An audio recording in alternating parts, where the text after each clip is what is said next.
imagine, like, you would wind up hating barbecue? Because I know, like, if I make more than 2 batches of cookies at a time, like, the smell of cookies just starts to make me sick. Oh, I probably smell like smoked meats. And so you're at the point where you hate barbecue? That sounds like a terrible, sad place to be. No, I love barbecue, but I don't like the attention that smelling like barbecue brings. Someone also... Dogs from all over the neighborhood. Exactly. Also, I was told that that barbecue is a male aphrodisiac. And I mean, like, hey, that's cool. If you want to flirt with me, I'm going to feel fantastic about it. But that's not the kind of attention I'm going for. Hey everybody, welcome to the Captain Quail Vlogcast. This is for Captain Quail number 63. I am Philip, I'm one of the co-creators of Captain Quail. With me today is Allison. Yo. One of the other co-creators. Nicole. Hello. A good friend of ours. Amanda. Hey there. Another good friend of ours and a fantastic writer. And Mark. Stop it, you. Yeah. Oh, I'm sorry. I thought you were going to say something nice. You were talking people up. I was going to say something nice afterwards. Afterwards? You were supposed to say hi, and then I was going to say something nice. We need to work on these cues. Hold on. Everybody pause. All right, fine. Hey, everybody. Welcome to the Captain Quail Vlog. Wait, we're starting over? No, you just got to own your mistake. This is improv, man. You can't just say no and start at the top. You got to yes and. Yes, and you ruined the bit. Yes, and you're a prick. Whoa. Okay. Language, Mark. I said prick, not like something else. Kids, don't use that word in front of your parents. Because that makes it better. Unless you're talking about needles. And we're going to say, hey, Amanda, how are you? I'm fantastic. We can start from the top. It's okay. I just wanted to mess with you. I'm actually thinking about leaving all of this in. Amanda, how's it going? Pretty good, Phil. What have you seen recently, or what would you like to talk about? What do you think is the most interesting thing out there right now? Do you want to associate your Tumblr name? Yeah, that's fine. You guys can find me on Tumblr at Rain After Snow, please. All one word? You should tell the All story. one word. You should tell the story of that. Should I tell the story? Yes. Please tell the story of that. Story. It's kind of a sad story. I feel like I should just read it off of the post. Say what you remember. Well, I mean, it's a story from my life, so it's not like I need the post to remember it. But when I was growing up, my grandparents had this cabin up near Tahoe, in this little town just outside of Tahoe called Truckee. I used to spend winter and summer breaks there, and, I get to go, see, this is much better on my Tumblr, you guys should just go find that, hint, hint, go visit me. Followers. Wow. Anyways, in Truckee, the quaint little town. I used to spend summers and winters up there, and I get to go skiing with my grandfather, and we'd go all day, and then come back home and, have hot chocolate and all of that, and, at night sometimes, this particular story goes, one night, it stopped snowing for a bit, and so the snow had piled up outside pretty high, and it had stopped snowing, and it actually started raining, and my grandmother brought me outside. She says, come out here, I want to show you something. And so, I put on my coat and went outside with her. And, she had me watch how the rain was making little pinpricks in the snow as it was falling down. And she told me this story about how the rain and the snow are brothers. Okay? And as brothers do, they fought. So the sky made a rule that they could never fall at the same time. They could never be in the same place at the same time. So they wouldn't fight anymore. But, like brothers also do, they love each other. So every so often, when it's not quite cold enough for the snow anymore, but, he's still on the ground, the rain will come down when the sky is so overcast that, when it's so overcast that the sky won't catch them, he comes down to visit his brother. So that's where, Rain After Snow, please, came from. That's a nice story. That's cute. Thank you. I like that story. That's a really, nice, beginner's introduction to science about it. Just all at the same time. We won't get into that now. Eventually you'll learn about temperatures. And then you learn about their mother, evaporation. Yes. That just comes in and says, you need to get out of here. She's really hot, you guys. Oh, we need...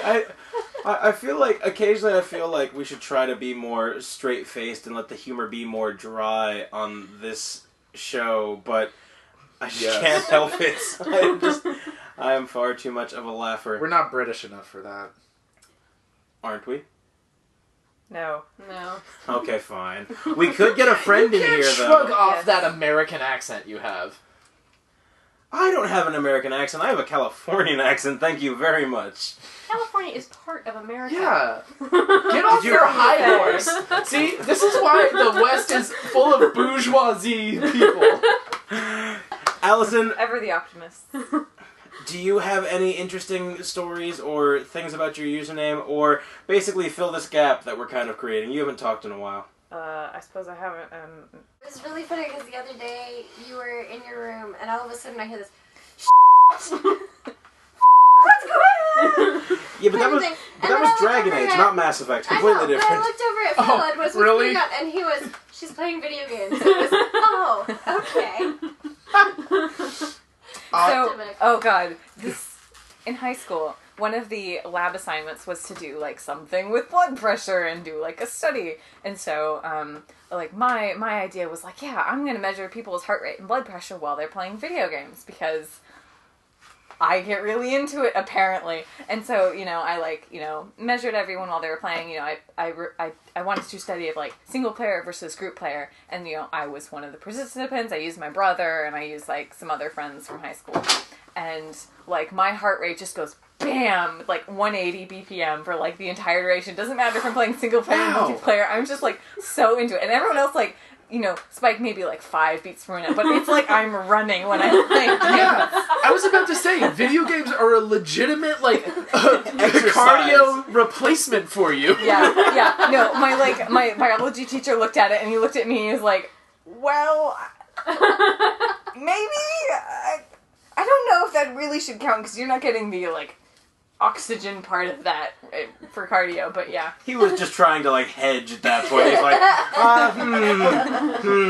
you're obviously maladjusted. How am I going to make your results seem weird?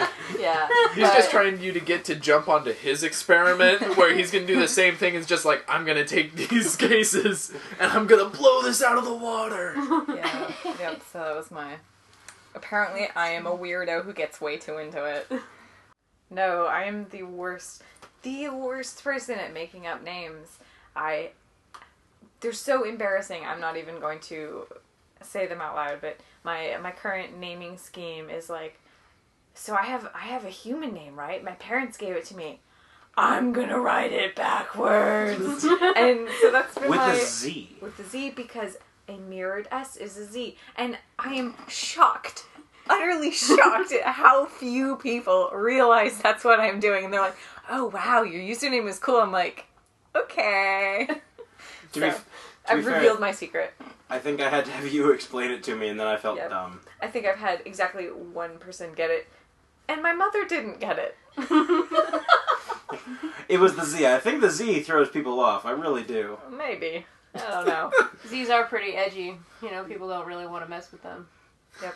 Whenever I see, like, unnecessary Z's and names, it just makes me think of, like, the cyberpunk, like, equivalent of your name. Oh, yes, I was very guilty of that. Do you remember back when we were, like, 10 years ago, when there was that habit of putting X's on both sides of your username to make it look cool? I was gonna say dude bros on Call of Duty multiplayer that bookend their screen names with a bunch of X's. Oh, XX YOLO Swag 420. XX YOLO Swag exactly. 420. So that's when you know you want to mute the entire lobby when you're playing. I am so happy you just like came up. I hope you came up with that off the top of your head. The idea of like XXX YOLO Swag 420 XXX, because that is the most dude bro username I have ever heard. Oh my gosh, did you guys hear Xbox Live is doing this thing now where if your username gets reported for being inappropriate, they change it to something ridiculous.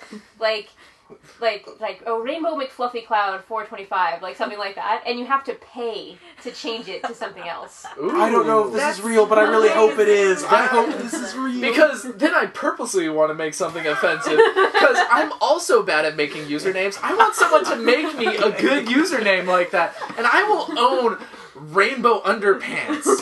That is something I'll be okay with. But the thing is, like, the people who normally make those, like, offensive usernames, they're so ridiculously angry about it. Like, the letters that they write to Microsoft about, like, how terrible this practice is, they're all hilarious. You should I hope those get published on the internet. I really want them to do the same thing with avatars, because that would be amazing. Do you feel like you get a lot of dick pics or something? Like, what is this? A lot of crudely drawn clip art depicting sex acts. Really? This is why. So. Man, that gets me so hot. Oh man, all those forward slash and backslash. Yellow swag 420. Yellow swag 420. I believe you're giving me the vapors.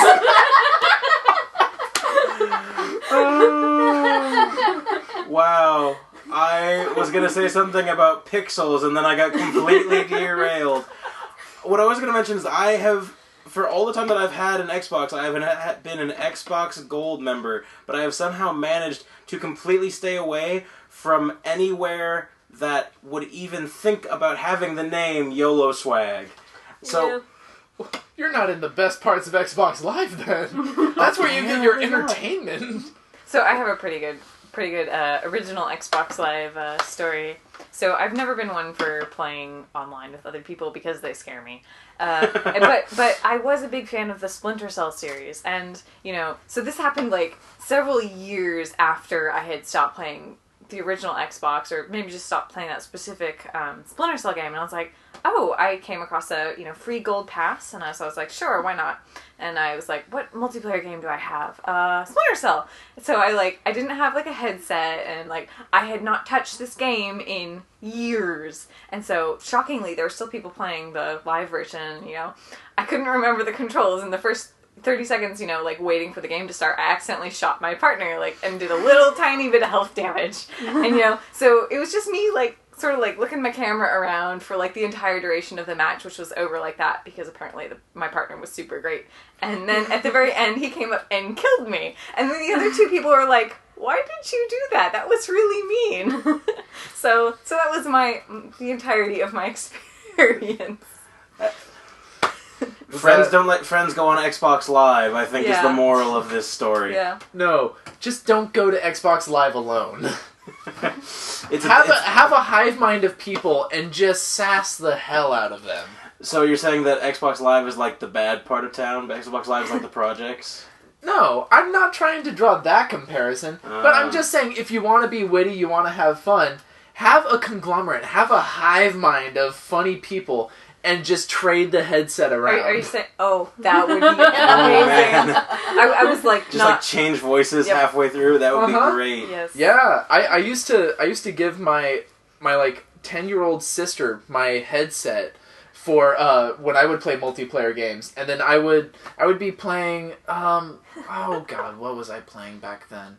I was playing just a lot of competitive stuff like Unreal Tournament and whatnot, and then I would have her just take that.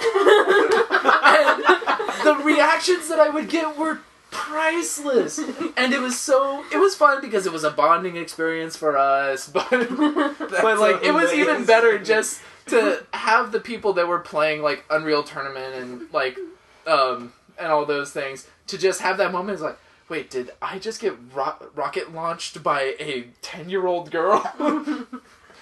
I think that is the best possible outcome of playing online, is actually, finding a younger sibling to do the voices while you're doing the playing. Yeah. I used to play League of Legends quite a bit with Nicole, and the one thing that I do like about that game is you do get your fair share of preteen, adolescent, angry, I can only assume they're male, but they have a really good... If statistics mean anything, they're male.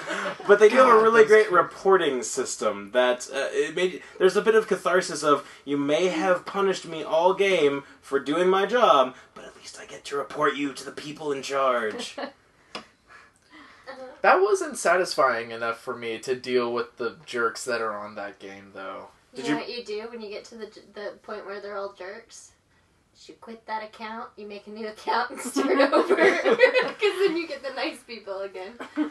I did hear that Dota has a policy of if you're a jerk in the game and people report you, they kick you down to the entire league of jerks, and you have to be nice to earn your way back into the normal realm of people. So basically, Dota has a hell. And it is populated by trolls. Now, like, if only we could get a little Dante in there and there's like 7 different layers of it.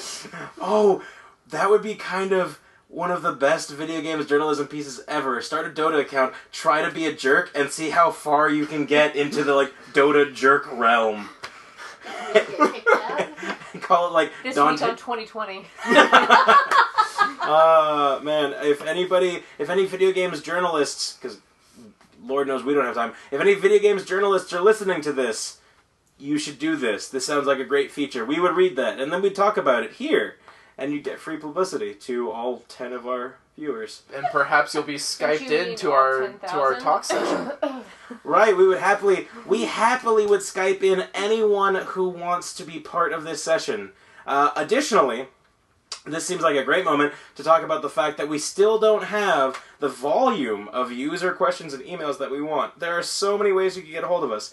You could email us at captainquail@inkpebble.com and we'll answer questions here. You can leave comments on YouTube, and if they're not talking about inappropriate things, then we'll try to answer them here. Don't be jerks. Don't be jerks. We have a Twitter account at Quail Comics and Facebook.com/Quail Comics. Guess who that is? Is that us? No. That's us! No. Are you sure? Oh. Last time I checked, unless I've been hacked, which, I mean, Facebook being what it is, who knows? Zuckerberg is going to come after you now. He might. Man, Wait, someone's defaming Facebook on the internet? Oh, Zuckerberg out. Man, how amazing would it be if one of our users that we have no knowledge of actually is like Mark Zuckerberg? That'd be great. That would be great. Like, he could totally be one of the I love people you. that... Please give me a job. I love my job. Just for the record, I don't really want a new one. I don't. Mark, you give me a job. To be fair, he is kind of empowering what you do. Without Zuckerberg, there is no what company you work for. And with that, we're going to say... edit this out. We're going to say thank you for watching this episode of the Captain Quail Vlogcast, and we will hopefully see you soon. Goodbye. Hopefully. Bye. Definitely.